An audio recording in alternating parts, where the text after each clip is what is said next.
साथियों नमस्कार। कल हिंदी में हमने एक पेपर के कुछ सवाल दिए थे आपको, उन्हीं के आंसर के साथ हम हाजिर हुए हैं। आंसर मिला लिए जाएं, जो भी आपने आंसर लगाए हों उनसे मिला लें। सबसे पहला सवाल कह रहा, विचारकों ने नागरी लिपि की निम्न विशेषताओं में किस विशेषता को अपने लेखन में विशिष्टता प्रदान की है। तो इसमें देखो, लेखन में सरलता होनी चाहिए तो होगा ही, और सुपाठ्यता होगा, और जब दो हो जाएंगे तो लिप सौंदर्य भी होगा, यानी इसमें ये सभी होगा। तो इसमें ये सभी आंसर होगा, अगर किसी ने लगाया हो तो सही है। अगला है, इनमें से कौन सा राज्य हिंदी क्षेत्र के अंतर्गत नहीं आता। हालांकि पुराना सवाल है, इसमें हिसाब से जम्मू कश्मीर होगा, लेकिन अब इसको भी शामिल कर लिया गया है, तो जम्मू कश्मीर होगा। अभी तक जो ये पहले का पेपर है इसलिए सही है। धारा 370 हट गया है तो ये भी नहीं होगा। तो इसमें उसके बाद अगला है, किस धारा के अंतर्गत केंद्र सरकार का दायित्व हिंदी का प्रचार प्रसार करना है। तो धारा इसमें 351, यानी दूसरा ऑप्शन जो है वो सही होगा। अगला सवाल है, हिंदी की तालव्य ध्वनियाँ हैं। तो आप जानते हो 5 वर्ग होते हैं। पहला होता है काखा गाघा, जो है वो कंठ वर्ग होता है, और चाछा जाझा जो है वो तालव्य कहलाता है ना। और अगर किसी का नहीं पढ़ा तो वर्णमाला चैप्टर हिंदी में हमने पढ़ाया शुरुआत से, उसको आप देख लो प्लेलिस्ट में। इसमें पहला ऑप्शन होगा। उसके बाद 43 नंबर सवाल ऊपर है इधर, ये वर्णों के उस समूह को जिससे कोई निश्चित अर्थ निकलता है उसे क्या कहते हैं। कुछ लोग कह रहे वीडियो साफ नहीं आ रहा है, थोड़ा सा अपना वो बढ़ा लीजिएगा फ्रीक्वेंसी, उससे साफ आएगा। वर्णों के उस समूह को जिससे कोई निश्चित अर्थ निकलता हो। वर्णों का समूह शब्द कहलाता हो, अर्थ निकलता है, यानी ये शब्द की परिभाषा है, तो इसमें शब्द होगा। अगला है, अजायब घर कैसा शब्द है। तो हम आपको बता दें, अजायब घर जो है संकर शब्द है। इसमें 2 शब्द मिलके हैं, हिंदी का शब्द है और एक विदेशी शब्द है, तो ये संकर शब्द कहलाएगा। संकर शब्द वही होता है जो 2 भाषाओं से मिलकर बनता है, जैसे अजायब घर हो गया, रेलगाड़ी हो गया, टिकट घर हो गया, ये सब संकर शब्द होते हैं। अगला सवाल है, निम्न में से शुद्ध वर्तनी का चयन कीजिए। मृत्युंजय लिखा है 4 तरीके से, तो इसमें मृत्युंजय जो सही होगा वो ये वाला सही होगा, चौथा वाला मृत्युंजय होता है, बीच में इया लगा है तो इसीलिए सही होगा। आपने भी यही लगाया होगा। उसके बाद 48 निम्नलिखित में से कौन सा शुद्ध रूप है। तो शुद्ध रूप इसमें अभ्यर्थना है, तीसरा वाला जो अभ्यर्थना लिखा है ये शुद्ध है। और उसके बाद अगला सवाल जो है, आकलन का विलोम क्या होगा। तो आकलन का विलोम समाकलन नहीं विकलन होगा, विकलन। आकलन का विलोम विकलन होता है। अगला सवाल, आशय का पर्यायवाची। तो आशय का मतलब तात्पर्य होगा, यानी आपका आशय क्या है, आपका तात्पर्य क्या है। ये लगभग सही रहा होगा। अगले सवाल की ओर चलते हैं। कहाँ गया, ये मिला। कह रहा 49 नंबर है, निम्न में से कौन सा शब्द तद्भव है। आप जानते हो तद्भव यानी कि बिगड़ा हुआ शब्द। तो इसमें भ्रमर तो तत्सम है भाई, नग्न भी तत्सम है, और जल भी तत्सम है, यानी कि इसमें 3 होगा, 3 ये तद्भव है। उसके बाद ढीठ शब्द लिखा है, ढीठ का तत्सम पूछ रहा है। ढीठ लिखा है, ढीठ का तत्सम होता धृष्ट, चौथा ऑप्शन।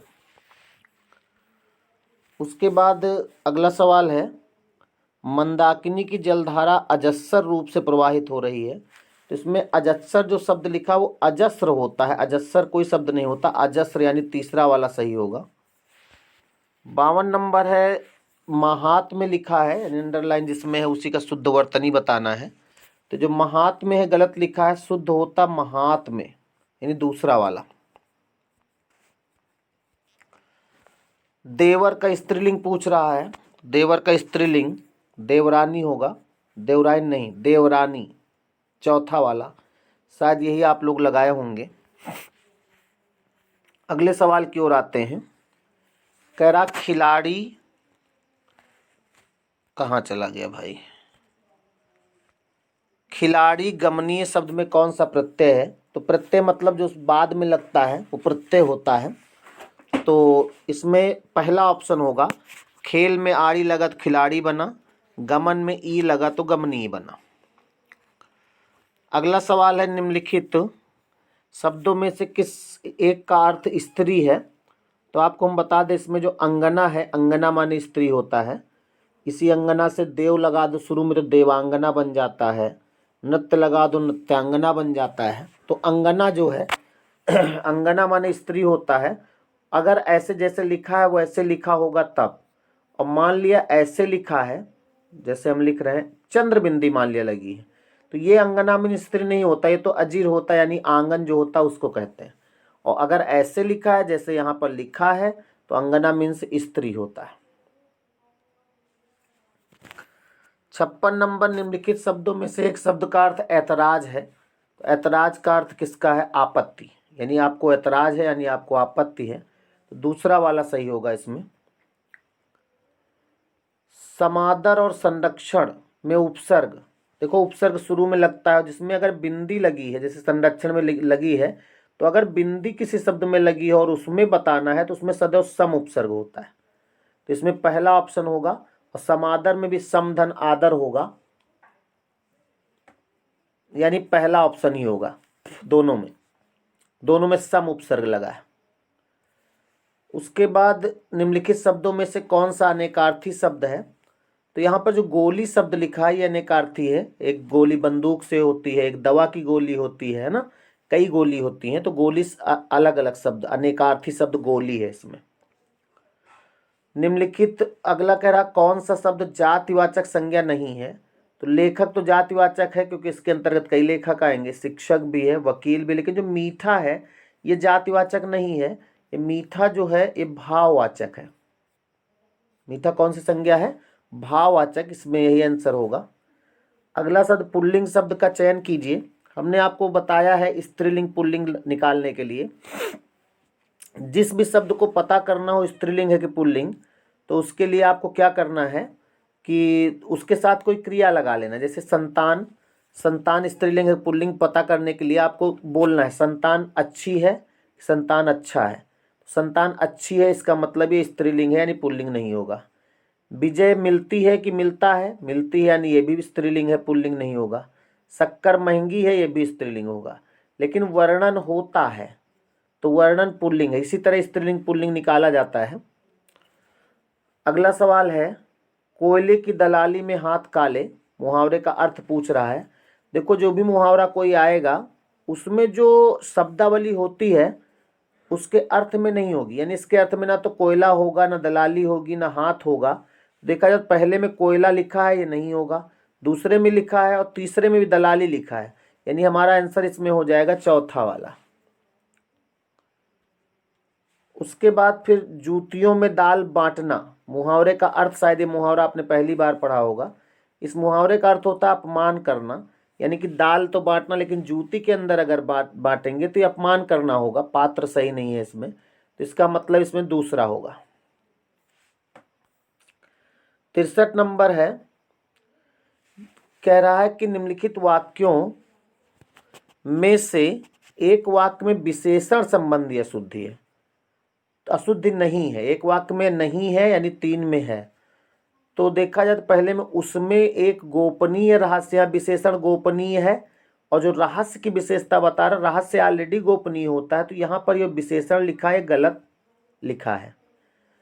दूसरा कह रहा आप जैसा अच्छा सज्जन, अच्छा सज्जन लिखा है, यहाँ सज्जन का मतलब ही अच्छा आदमी होता है, ये भी गलत है विशेषण। कहीं से खूब ठंडे बर्फ लाओ, ठंडा बर्फ लाओ, तो बर्फ तो ऑलरेडी ठंडी होती, उसमें ठंडा लगाने की क्या जरूरत थी, यानी यहाँ पे चौथा सही होगा। वहाँ ज्वर की सर्वोत्कृष्ट चिकित्सा होती है, यानी कि चौथा इसमें सही होगा जिसमें अशुद्धि नहीं है विशेषण की। 64 नंबर है, एक लाइन लिखी है, आपको इसमें क्या बताना है, रस बताना है। अटपटी उलझी लताएं डालियों को खींच लाए, पैर पैर को पकड़े अचानक प्राण को कसले लताएं, सांप सी काली लताएं।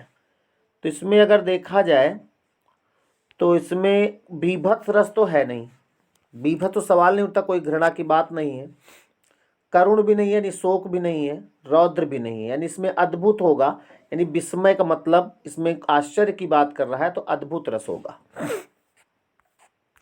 अगले सवाल की ओर चलते हैं। अगला सवाल कह रहा है कि एक लाइन दी है, सही छंद बताइए इसमें, यानी इसमें छंद बताना है आपको। नवय नवग्रीव थके गत केशव, बालक के संग ही संग खेली। देखा जाए सोरठा तो है नहीं, क्योंकि 12 13 11 है नहीं। मात्रा लगाएंगे तो कवित्व भी नहीं, छप्पय भी नहीं, यानी इसमें सवैया है। सवैया में 22 से 26 तक वर्ण होते हैं, तो इसमें वर्ण अगर गिने तो 1 2 3 4 5 6 7 8 9 10 11 12 13 14 15 16 17 18 19 20 21 22 23 24, यानी इसमें 24 वर्ण हैं और 22 से लेकर 26 तक के जो वर्ण होते हैं वो छंद सदैव सवैया कहलाता है। क्या कहलाता है? सवैया। तो इस तरह से आपको ऑप्शन से इसको निकालना था, सवैया होगा इसमें। अगला है मणिमय महल शिवराज के इम रायगढ़ में राज ही। इसमें देखा जाए तो अगर आप मात्रा लगाएंगे तो इसमें मात्रा कितनी आएंगी भाई? 1 1 1 1 1 1 1 1 1 2 1, इसमें 2 होंगी। इम में 1 1, रायगढ़ 1 1 2 1 1, में 2 1 2, ऐसे होंगे। तो अगर इनको गिनेंगे तो 4 3 7 2 9 3 12 2 14 15 16 3 19 20 21, 21 से 27 एक 28 मात्राएं हैं। और 28 मात्राओं का जो छंद है हमने प्लेलिस्ट में पढ़ाया है, हरगीतिका होता है, हरगीतिका। उसके बाद ये 67 नंबर तो सभी लोग लगभग जानते हैं, बचपन से पढ़ते चले आ रहे हैं, कनक कनक ते 100 गुनी, यानी इसमें यमक अलंकार होगा, इसमें कुछ बताने की जरूरत नहीं है। यामा कृत के रचनाकार कौन है? तो यामा जो है वो महादेवी वर्मा की है। इनकी और रचनाएं है, सांध्य गीत है, सांध्य गीत, फिर निहार, निहार इनकी एक रचना है, रश्मि, दीपशिखा, यामा, ये सब महादेवी वर्मा की रचनाएं हैं। तो इसमें महादेवी वर्मा यानी तीसरा ऑप्शन होगा। युद्ध और शांति, ये रामधारी सिंह दिनकर की कृति है, रामधारी सिंह दिनकर, इसको कहीं नोट कर लेना, युद्ध और शांति रामधारी सिंह दिनकर। उसके बाद ये 70 नंबर लिखा है, ध्रुव स्वामिनी, एक नाटक है जो सभी लोग जानते लगभग, जयशंकर प्रसाद का है। इतने सवाल कल हमने आपको दिए थे, बाकी गद्यांश है, गद्यांश कराने की कोई ज़रूरत नहीं। तो बाकी जो है और सवालों के साथ मिलते हैं अगले वीडियो में। अगर आपको ये वीडियो अच्छा लगा हो तो प्लीज़ इसको सब्सक्राइब करवाएं और शेयर करें और लाइक तो कर ही दें, कमेंट भी करें अगर आपको कुछ लग रहा है कि नहीं इसमें और ऐसा होना चाहिए तो कमेंट करें। तो ठीक है, मिलते हैं अगले वीडियो में, तब तक के लिए सभी को नमस्कार।